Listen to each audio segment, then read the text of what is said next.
I'm at Smith & Wollensky in Midtown Manhattan, and we are here with a tourist today.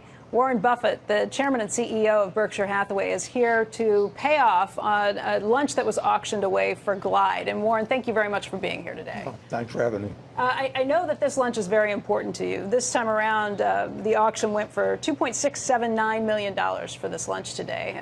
Over 18 years that you've been doing this with Glide, you've raised over $25 million. It's a little unusual for you to focus on a charity like this because you have given so much to other foundations that give away money. Why is this charity so important to you? Well, it's run by a very special man, Cecil Williams, who in the early 1960s was assigned as a minister to a church that was on the way down. It was in the Tenderloin district of San Francisco. It had about 110 or 20 white parishioners, and Cecil was black, so the 120 went down very fast when he arrived there, and so he started from scratch, and he built a remarkable church, but really a remarkable social organization. He helps the people that the world has given up on, and he never gives up on anyone. There was that movie, The Pursuit of Happiness, with Will Smith that showed the Glide operation. My wife told me a lot about Cecil, and I thought this sounds too good to be true, and I'm a suspicious guy by nature. So she didn't sell me, but then she took me there one time at the Glide, and I got to meet Cecil. I got to see what happened with the kind of people he was helping and how he was helping them. They served 700 and some thousand meals last year, and they really take people who have hit bottom and help bring them back. And he's been doing it for decades, and he's a remarkable man, and if we can help out in raising some money for him, I enjoy doing it. That's great. I was wondering if we could talk a little bit about another area of the country that is in pretty dire straits right now. That's Texas, Houston specifically, and now Louisiana, as the rain continues to fall from Hurricane Harvey. I've seen some pretty enormous estimates of damage, and obviously the human loss has been heartbreaking. What's your sense of this storm, of the damage that's been done here? Well, it's sort of unbelievable. I saw a figure the other day of 14 trillion gallons of water being dropped from the skies. That's equal to 2,000 gallons of water for every man, woman, and child on the planet. So it's staggering, and the insured loss will be large. There'll be a lot of uninsured loss too, because flood. A lot of people have coverage with the national flood operation, but in the case of our particular company, we write about 10% of the auto insurance in Texas. So if you have comprehensive insurance, which covers flood, and about 70% of the people who buy auto insurance get that, you may very well have a total loss. We probably have 500,000 or so cars insured in that area. Through Geico.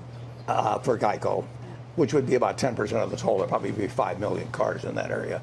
And we don't know at this point, but I wouldn't be surprised if we had 50,000 losses, and most of them will be total losses. That number's about the same as we had in Sandy, but our market penetration up here in New York is higher than in Texas. But we have to get tens of thousands of cars in there because a person's got enough trouble with their house and everything else, but they need a car, and we want them to have a full tank of gasoline. So we've been taking on big tankers of gasoline.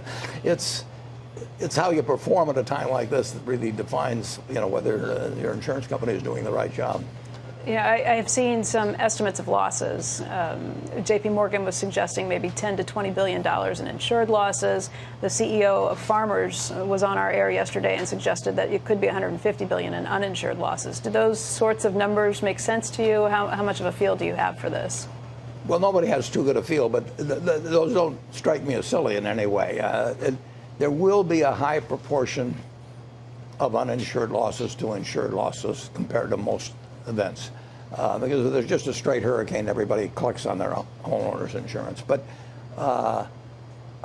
fortunately, they did have some warning, a fair amount of warning on this, so there was a lot of evacuation that took place. but it's just got to be devastating.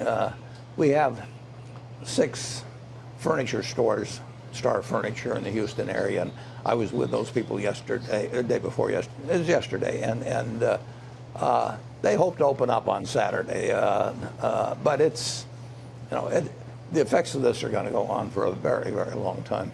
What other exposure does Berkshire have, aside from Geico, aside from some of the furniture stores that are there? Not like we used to. We used to write a lot of what we call super cat. In fact, we were the biggest writers of super cat some years ago.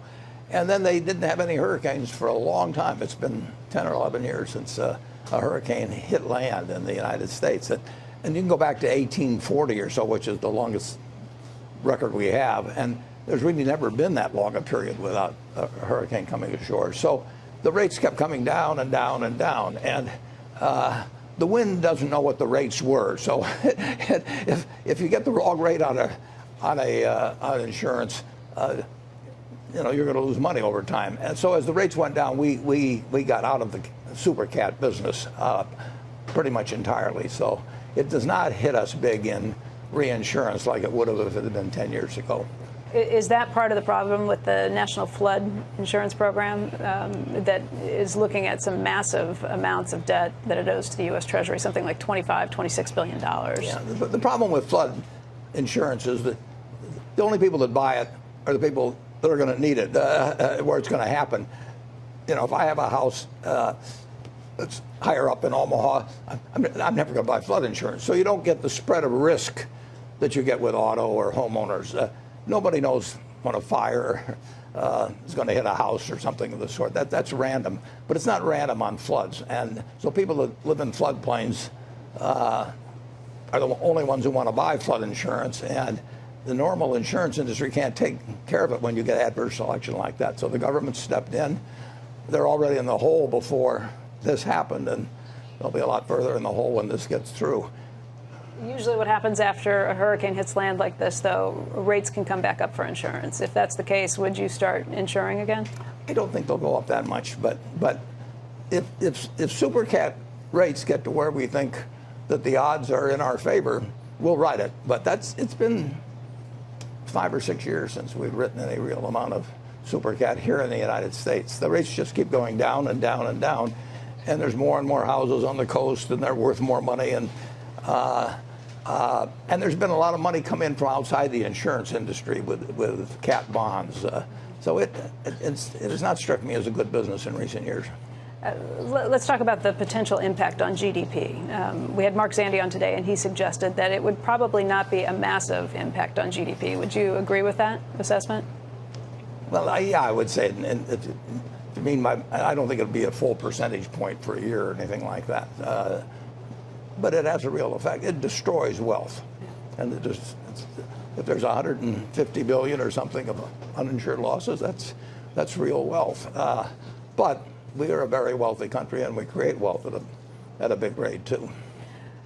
Let's talk about GDP, because we did get a second quarter read on the second quarter GDP today. It was 3%, and that was quite a bit better than people had anticipated. Does this feel like a 3% GDP economy to you? No. It's been about 2% a year now since the fall of 2009, 8 years, and it's been remarkably close to that most of the time. The way they report those quarterly numbers is they take the quarter and change and multiply by 4. It's not year over year, so it gets a little tricky that way. If you're off by 1/10, it makes it 4/10 in the annual figure they report. And with seasonal adjustments and everything, you never want to take any quarter too seriously. I would guess we're in about a 2% growth economy now, and as I've said, every now and then we think it's accelerating, and every now and then we think maybe there's a double dip or something, and it just seems to be a couple percent. And certain industries will pick up quite fast. The autos caught on faster than homes, but now they're tailing down. And, but 2% is not bad, incidentally. No. 2% will make, if we had 2% for a generation, 25 years, you would have a $19,000 GDP gain per person in the United States. It's not bad, but how do you explain a 10-year that hit 2.1% yesterday? How do I explain what hitting? The 10-year note hitting a yield of 2.1% yesterday. If I'd known that was coming, I'd have done a lot of things that were intelligent 5 years ago. No, it's sort of unbelievable that rates have stayed down. I mean, it's not what anybody expected. At least I didn't expect it, and the other people at Berkshire didn't expect it. And it's you know, I can remember when I was at Solomon in 1991, and they thought that the surest trade around was to short the Japanese 10-year bond because you couldn't have rates that low. And 26 years later, those people are still licking their wounds. They used to call that the widowmaker, that trade. You know, Warren, let me ask you about North Korea, because I know that this is an area that you've had a lot of concerns about. President Trump tweeted this morning, and he said, the U.S. talking to Korea and paying them extortion money for 25 years, talking is not the answer. What do you think about that, and how concerned are you about the situation right now, given the missile launch that went over Japan this week? I've been concerned since 1945, when the first atomic bomb was used. We have developed over these 72 years, since August of 1945, the ability to, and around the world, other people have developed it too, the ability to almost destroy civilization. And it's the only real cloud on the horizon. I mean, we got a million problems always in the country of one sort or another. They get solved. This one is the ultimate problem, because if Kennedy and Khrushchev hadn't behaved well in the 1960s, you know, there might have been millions of Americans killed. And who knows what can happen. And you have people around the world. You have individuals, you have groups, and you have maybe a few nations who would like to inflict enormous damage on us or others in the world, and we can be successful 99.9% of the time in thwarting those efforts, but it's a worst case problem, and the damage can be huge. And North Korea is a classic example. I mean, here is a relatively poor country spending a lot of their funds on developing an ICBM, maybe that can hit the United States. Well, that doesn't make any sense if they're doing it just because they like to play with Tinker Toys or something. Right. And the more people that you have that have that ability, the more generations you go through of different leaders, you know, the more likely is that eventually something happens that's the equivalent of what happened in Texas in the last week, something that's a very remote probability. You roll the dice enough times, and something finally happens. And North Korea is, you know, who knows what's in the mind of that fellow, and who knows what will be in his mind 5 years from now. It's a more dangerous world, obviously, as more people get those weapons. Warren, I know we're tight on time today. Jim Cramer has something that's called the lightning round, and I wonder if you'll play lightning round with me for some of your stock holdings, so we can run through some of these. First of all, shares of Apple. You're the largest shareholder in Apple. I'm not sure we're the largest, but we have 2.5%. 2.5% in Apple. And you have been very positive on this stock. Do you continue to look at it as a very positive holding? What are your thoughts on it, and have you continued buying?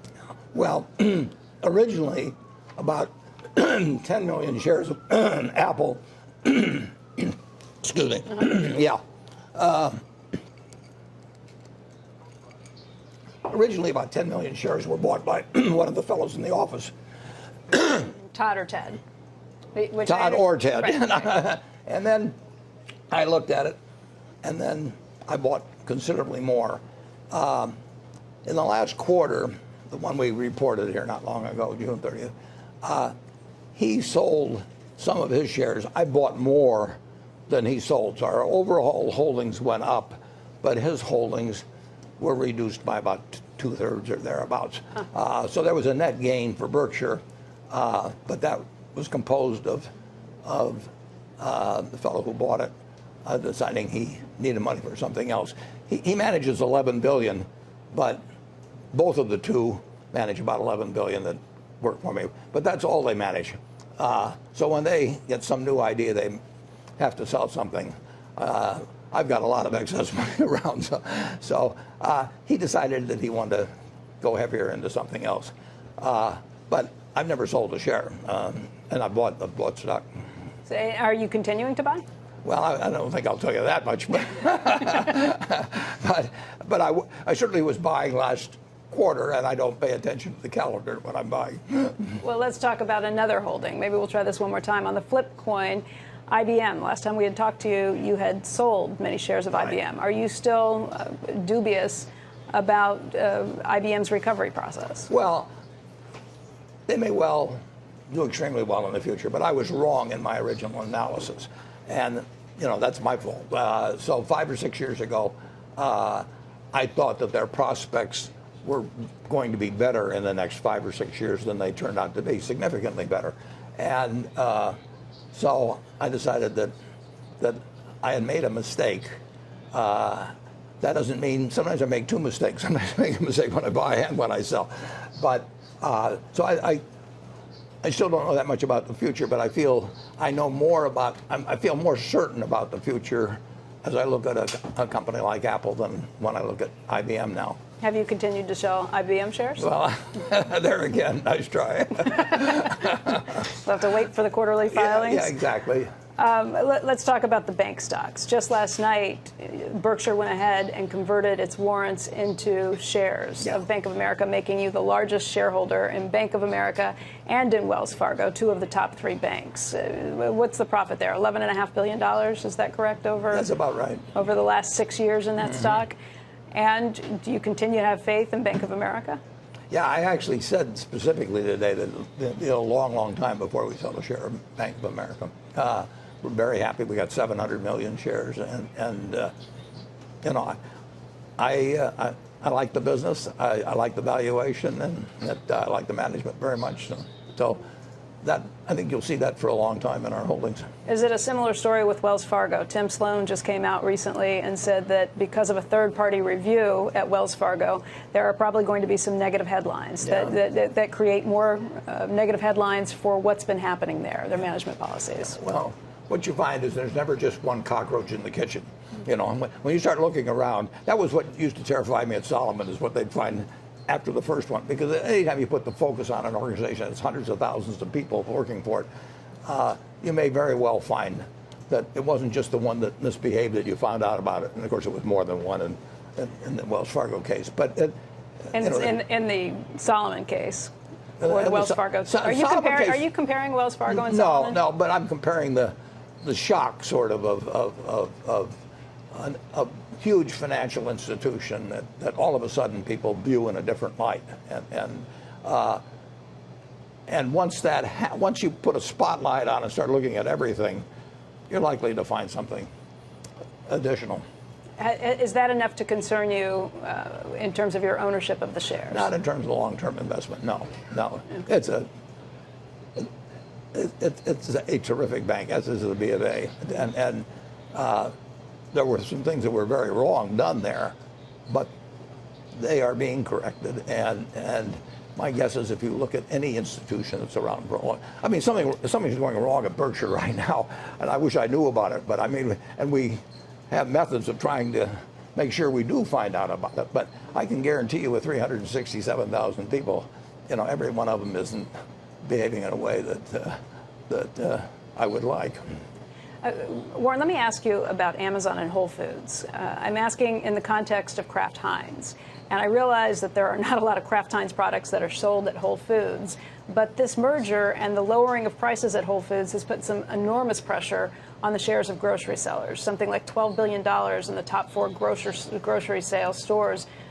Shares was lost in market capitalization just last week. That puts a lot of pressure on those grocery stores to then improve their margins. They're going to do it on the backs of companies like Kraft Heinz. Do you worry about how profitable that company can be with all this pressure that's out there? Well, there's always a huge struggle. It's gone on for decades and decades and decades between brands and retailers. I mean, and to some extent, retailers try and create their own brands. That's why they have private label. But brands are hugely important, and the retailer is hugely important. And the retailer is always trying to get the upper hand in those negotiations.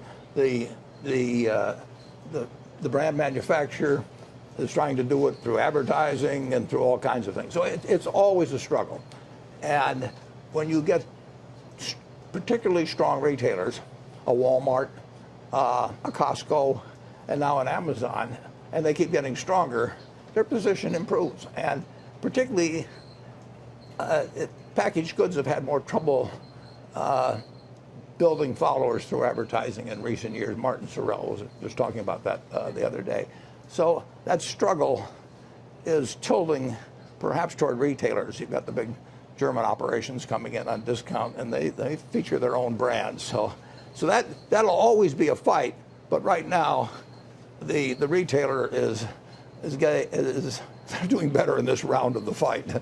Yeah, generally the way to fight against that is to get even bigger. So would Kraft Heinz go after a company like a Mondelez, whose shares have improved just in the last recent That sessions? doesn't really help you that much in the fight. I mean, P&G was always thought of as having the ultimate muscle because they were so big in so many brands. But it does help to have a group of big, powerful brands if you're negotiating with a big retailer. But what they really care about is the strength of the specific brand. I mean, and we have Duracell batteries, and the real question with people carrying that versus carrying some other brand is how they feel the consumer feels about that brand when they walk in. And so if you have 5 items that might be served at dinner, that doesn't really make you a lot stronger than having one. Are you saying that Mondelez's brands are not worthy? Oh, no. Okay. No, I'm just saying that there's not the additive factor if you have 10 big brands versus one. I mean, if you decide to buy a Coca-Cola or a Sprite, both from Coca-Cola, the one doesn't influence the other. You probably many people don't even know that Sprite is made by Coca-Cola. So your positioning within the retailer, all he cares about is what's going to move, basically. And having a group of brands doesn't translate to that much more bargaining power. So I'm not asking this directly enough. Would Kraft Heinz buy Mondelez? I think the answer is no on that. Okay, there's a direct answer to that. Would you go back after Unilever? Oh, no. That was a misunderstanding, basically. We will not make hostile takeover offers, and we did not intend that to be hostile, but it turned out it was, and we immediately, the next day when I learned about it, we called it off. It was a misunderstanding. Warren, very quickly, I want to go back to Tim Cook at Apple, the CEO there. He has been fairly outspoken recently about some of his disagreements with the Trump administration and with some of the actions of Donald Trump, the president. You have been uncharacteristically silent. In the past, you've been pretty outspoken about your politics. Why have you been silent now? Well, I worked for Hillary. I raised money for Hillary. I voted for Hillary. I was disappointed when she lost. But we have a president, and we have North Korea. We have a whole bunch of things. I am not in the business of attacking any president, or do I think I should be. I've lived under 15 presidents, believe it or not. There's been 45 presidents of the United States, and I've lived under a third of them. And I've bought stocks net under 14 of the 15. The first one was Hoover, and I was only 2 when he left, so I hadn't gotten active at that point. But Roosevelt came next, and I bought stocks under him, even though my dad thought it was the end of the world when I got elected. And I bought stocks under 14 out of 15. So this country will move forward, but it is important that government functions well. It's important that both from the government side and from the private side, that they try to figure out how to maximize the degree to which this country moves forward. So I'll take a position in the 2020 campaign, the 2018 for that matter, but I won't say if my candidate doesn't win, and probably half the time they haven't over the years, that I'm going to take my ball and go home. You mentioned the 15 presidents you've lived under. That's because you're 87 years old today. Yeah. We want to tell you happy birthday. And Smith & Lewinsky has put together a cake for you. Wow. That they wanted to show you. And we just want to wish you a very happy birthday here today. Too bad there's not enough there for you, but That's great. They put Thanks, together Bronco. all of your This is favorite my guy, things. Bronco. He always delivers. They put together some of your favorite things, and I think you'll get a kick out of this today. But we want to thank you very much for your time, and wish you a happy birthday, Warren. Thank you. Thank you very much. Okay. Sarah, we'll send it back to you in the studio. Hey there, thanks for checking out CNBC on YouTube. Be sure to subscribe to stay up to date on all of the day's biggest stories. You can also click on any of the videos around me to watch the latest from CNBC. Thanks for watching.